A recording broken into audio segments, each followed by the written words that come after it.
नमस्कार साथियों, और स्वागत है आपका हमारे इस यूट्यूब चैनल पर। दोस्तों, हम भारत के संवैधानिक विकास के बारे में बात कर रहे थे, जिसमें हमने देखा था पिछले लेक्चर में 1919 का अधिनियम, और देखा था उसमें कैसे पृथक निर्वाचन की मांग जो मुसलमानों की थी उसको पूरा किया गया था, और इस्लाम को पृथक निर्वाचन मुस्लिम समुदाय को दिया गया था। और उससे आप जानते हैं भारत में फूट डालो और शासन करो की नीति जो है वो और बढ़ा चढ़ाकर आगे बढ़ाई जाती है।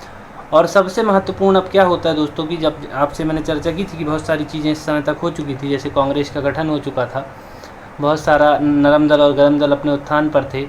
इस समय अब जब सारी चीज़ें हो रही हैं तो अब 1919 का अधिनियम आने के पीछे बहुत सारे कारण थे, और इसके बहुत सारे कारण होने के साथ साथ बहुत सारी यहाँ पर भारत में परिवर्तन भी आ रहे थे, बहुत सारी चीज़ें चेंजेस हो रही थी, बहुत सारे आंदोलन होने लगे थे अब भारत में। तो उसको लेकर यहाँ पर 1919 का अधिनियम लाया गया है। तो आइए हम देखते हैं कि एक चर्चा करेंगे कि 1919 के अधिनियम के पीछे क्या कारण थे और क्या क्या इसकी विशेषताएं थीं, और ये कितना महत्वपूर्ण है भारतीय संविधान के लिए, क्योंकि हम पढ़ रहे हैं संवैधानिक विकास के दृष्टिकोण से 1919 का अधिनियम। तो आइए सबसे पहले इसकी पृष्ठभूमि पर चर्चा करते हैं।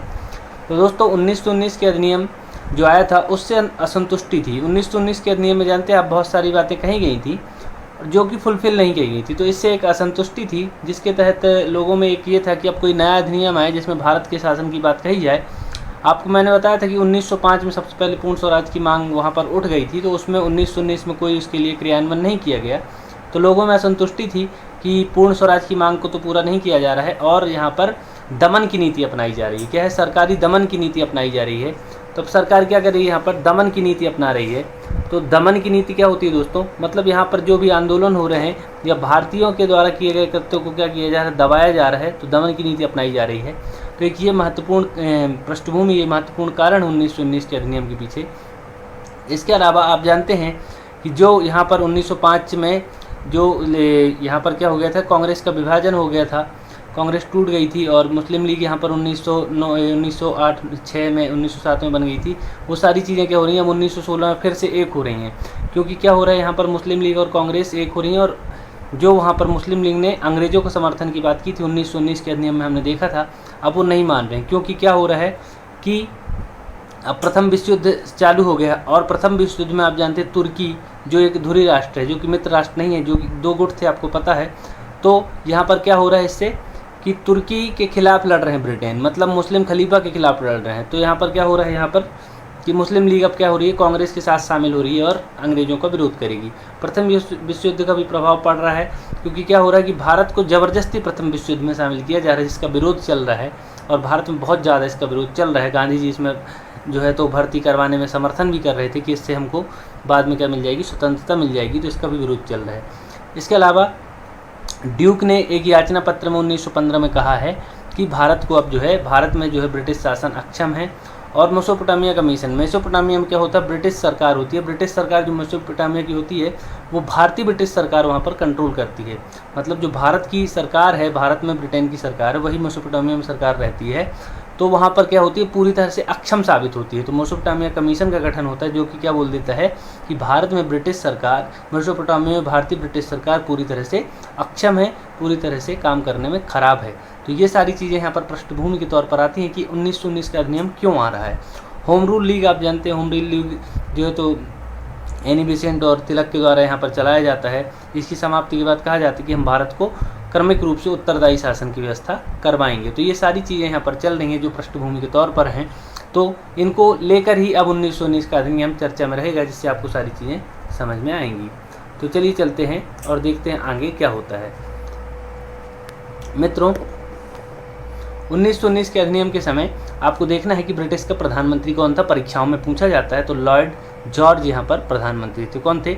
लॉर्ड जॉर्ज यहाँ पर ब्रिटेन के प्रधानमंत्री थे। उसके अलावा दोस्तों भारत सचिव कौन था? तो मॉन्टेस्क्यू भारत के सचिव थे, और वायसराय कौन थे? चेम्सफोर्ड। तो मॉन्टेस्क्यू भारत के सचिव और चेम्सफोर्ड, इसको मॉन्टेस्क्यू चेम्सफोर्ड सुधार भी इसलिए कहा जाता है, या मैंटफोर्ड सुधार भी कहते हैं। तो मॉन्टेस्क्यू और चेम्सफोर्ड। और इसके पहले कौन सा था? 1909 में मार्ले मिंटो सुधार। तो मार्ले भारत सचिव थे और मिंटो भारत के वायसराय थे। जो पहले आ रहा है जिसका नाम, वो भारत सचिव हो रहा है। आपको याद नहीं होता तो आप ऐसे याद रख सकते हैं, जिसका नाम पहले आ रहा है। जैसे मॉन्टेस्क्यू चेम्सफोर्ड है, तो मॉन्टेस्क्यू का नाम पहले आ रहा है, तो ये क्या हो जाएंगे? भारत सचिव हो जाएंगे। ठीक है, चलिए चलते आगे। अब यहाँ पर इसको 1919 के अधिनियम के लिए सिफारिशें कौन कौन करते हैं? एक तो आपको बता दिया था ड्यूक का याचना पत्र था 1915 का। उसके अलावा 20 अगस्त 1917 को भारत सचिव जो थे, भारत सचिव कौन थे? मॉन्टेस्क्यू। उन्होंने ब्रिटिश पार्लियामेंट में ये घोषणा कर दी थी कि भारत में अब सुधार किए जाने की आवश्यकता है, भारत में बहुत सारे सुधारों की आवश्यकता है। तो 1917 में ये घोषणा कर दी गई थी। नवंबर 1917 में सुधारों के लिए देखिए अगस्त में ये घोषणा की, फिर उसके बाद उन्होंने सोचा क्या सुधार करना है, इसके लिए भारत में एक कमेटी का गठन किया जाए। तो कमेटी का गठन करते हैं 1917 में, नवंबर 1917 में सुधारों के लिए एक कमेटी का गठन किया जाता है, जिसमें विलियम ड्यूक, भूपेन्द्र नाथ बसु और चार्ल्स रॉबर्ट, ये 3 लोग थे। तो भूपेन्द्र नाथ बसु बहुत महत्वपूर्ण नाम होगा, आप यहाँ पर याद रखें, ये आपको जल्दी समिति कहीं मिलती नहीं है। तो कौन है? भूपेन्द्र नाथ बसु। तो भूपेन्द्र नाथ बसु का नाम आप याद रखेंगे, जो क्या करते हैं, इस समिति के सदस्य होते हैं। तो ये 3 सदस्यीय समिति गठित की जाती है भारत में सुधारों की देख के लिए, और देखते हैं कि क्या सुधार यहाँ पर भारत में किए जाने हैं। ठीक है, इसके अलावा अब इसमें देखते हैं अब 1919 के अधिनियम में विशेषताएं क्या क्या हैं, क्या क्या यहाँ पर डाला गया है अधिनियम जो भारत में आया गया है। तो भारत में जो 1919 का अधिनियम आया, सबसे पहली बात तो याद रखने योग्य ये है कि ये 1921 से लागू हुआ। कब से लागू हुआ? 1921 से, 1921 से। आइए देखते हैं एक एक करके इसकी विशेषताएं। पहली चीज़ तो केंद्रीय और प्रांतीय विषयों को अलग अलग कर दिया गया। क्या कर दिया गया? जो केंद्र के विषय हैं और प्रांत के विषय हैं उनको अलग अलग कर दिया गया। और केंद्रीय सूची और प्रांतीय सूची, 3 सूची अभी नहीं बनाई गई, याद रखिएगा। 1919 के अधिनियम के तहत विषयों को कितनी सूची में बांटा गया है? तो 2 सूची में बांटा गया है, केंद्रीय सूची और प्रांतीय सूची। केंद्रीय सूची में उस समय पर 47 विषय थे और प्रांतीय सूची में 50 विषय रखे गए थे। ठीक है, जो केंद्र के विषय थे वो केंद्रीय सूची में, जो प्रांत के विषय थे वो प्रांतीय सूची में। तो पहली बार केंद्रीय सूची और प्रांतीय सूची कहाँ से आई है? 1919 के अधिनियम से। बाद में आपको पता है ऑस्ट्रेलिया से कॉन्क्रीट लिस्ट या समवर्ती सूची भी ले ली गई है। ठीक है ना। केंद्र में द्विसदनात्मक विधायिका का प्रावधान किया गया है।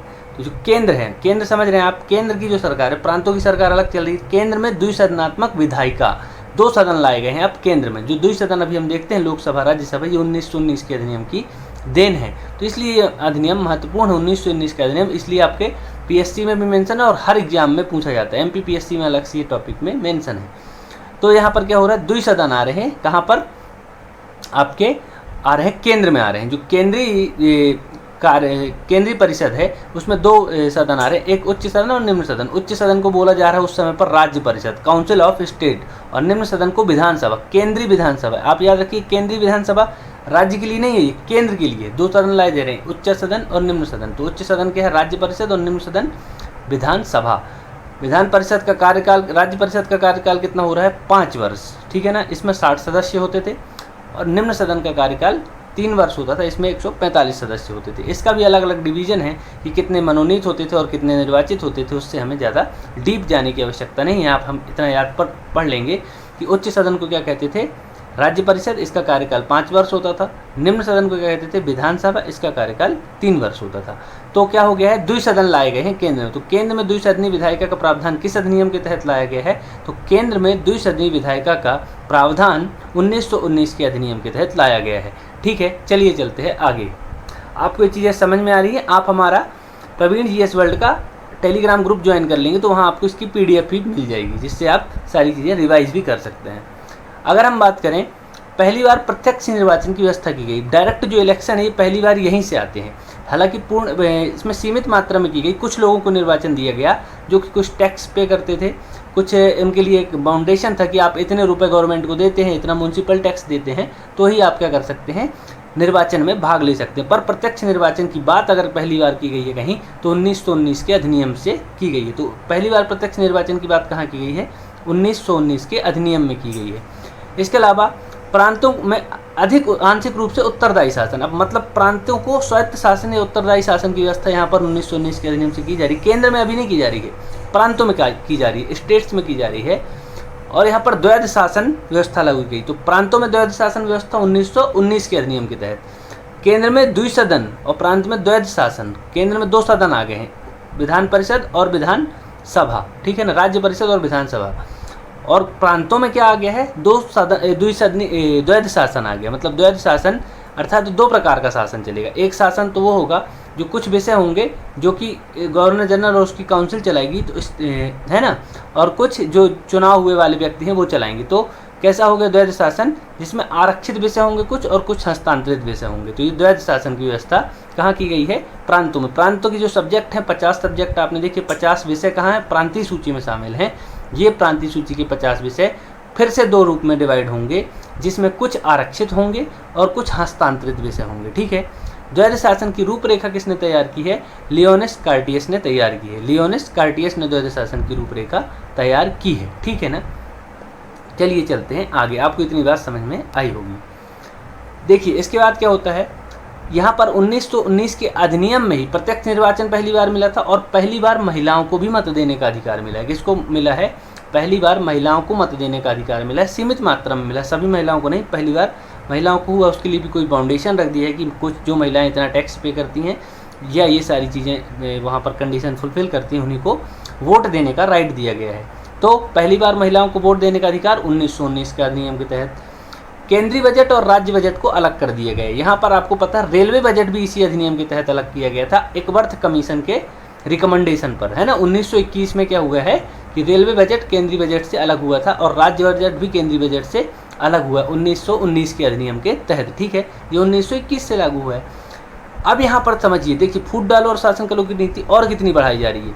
सिख हैं, ईसाई हैं, एंग्लो इंडियन है और यूरोपियन है, इनको भी पृथक निर्वाचन दिया जा रहा है। देखिए अभी 1919 के अधिनियम के तहत मुसलमानों को दिया गया था, अब सिखों, ईसाइयों, एंग्लो इंडियन और यूरोपियों को भी पृथक निर्वाचन दिया जा रहा है। तो ये बहुत महत्वपूर्ण बात है, याद रखने योग्य बात है कि सिखों, ईसाइयों, एंग्लो इंडियन और यूरोपियों, इन समुदायों को भी क्या दिया जा रहा है, पृथक निर्वाचन। अभी 1932 में सांप्रदायिक पंचायत आएगी, उसमें ST SC को भी पृथक निर्वाचन दिया जाएगा। तो ये क्या चल रही, फूट डालो और शासन करो की नीति लगातार आगे बढ़ रही है। तो अभी यहाँ पर 1919 में मुसलमानों को, 1909 में मुसलमानों को, 1919 में किसको किसको, सिखों, ईसाइयों, एंग्लो इंडियन और यूरोपियों को। यहाँ पर 1919 के अधिनियम के तहत ही एक लोक सेवा आयोग का गठन किया जाता है। एक लोक सेवा आयोग का गठन कब किया जाता है, 1919 के अधिनियम के तहत ही। 1924 में आपको पता है ली कमीशन का गठन होता है, ली आयोग का या रॉयल कमीशन जिसको बोलते हैं उसका गठन होता है।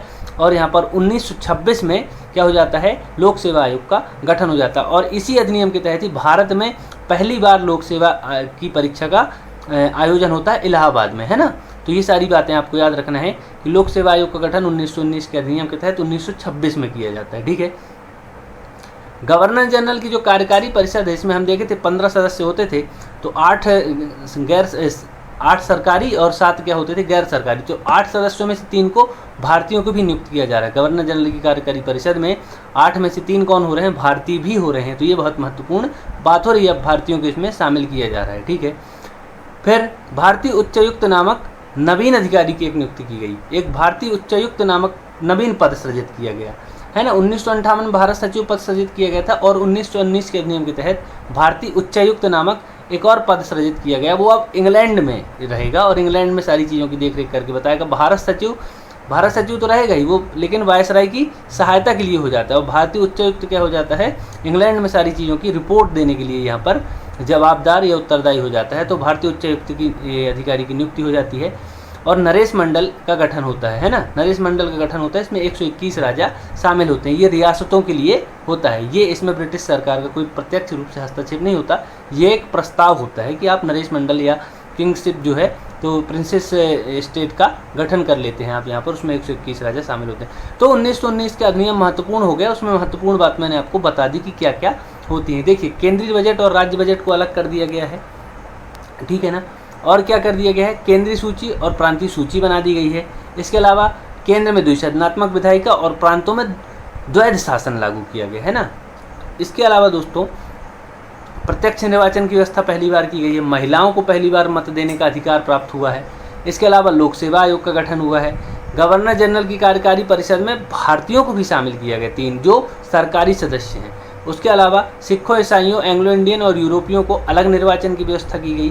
तो ये सारी चीज़ें क्या की गई हैं, 1919 के अधिनियम के तहत की गई। तो महत्वपूर्ण बातें हैं जो हैं भारतीय संविधान में, ये सारी चीज़ें शामिल की गई हैं। इसलिए क्या है, संवैधानिक विकास के दृष्टिकोण से महत्वपूर्ण अधिनियम है, तो इसको हम लोग पढ़ते हैं, ठीक है। तो इस अधिनियम के बाद अगर दोस्तों आपको इसकी PDF चाहिए तो हमारा टेलीग्राम ग्रुप ज्वाइन कर सकते हैं। अगले लेक्चर में दोस्तों अब हम क्या करेंगे, 1935 का अधिनियम देखेंगे जो कि बहुत महत्वपूर्ण होता है। तो 1935 का अधिनियम देखेंगे। 1935 के अधिनियम के बाद बाकी की सारी चीज़ें देखते हुए हम भारतीय स्वतंत्रता अधिनियम तक सारी चीज़ें क्लियर करेंगे। उसके बाद संविधान निर्माण की बात करेंगे। तो ये सारी चीज़ें आपको उपलब्ध कराई जा रही हैं हमारे चैनल पर। आप हमारे चैनल को लाइक कर सकते हैं, शेयर कर सकते हैं और चैनल को सब्सक्राइब जरूर करें अगर पहली बार देख रहे हैं तो चैनल को सब्सक्राइब करना है, टेलीग्राम ग्रुप ज्वाइन करना है। अगर आपको क्या चाहिए यहाँ पर इसका PDF चाहिए है इस वीडियो का जो मैंने आपको यहाँ पर बताया, ये सारी चीज़ें वहाँ आपको मिल जाएंगी। और चैनल को सब्सक्राइब जरूर करना है ताकि आगे के नोटिफिकेशन आपको मिलते रहें। और अपने दोस्तों के साथ शेयर ज़रूर करें और वीडियो को लाइक करें। तो बहुत बहुत धन्यवाद, मिलते हैं अगले लेक्चर में।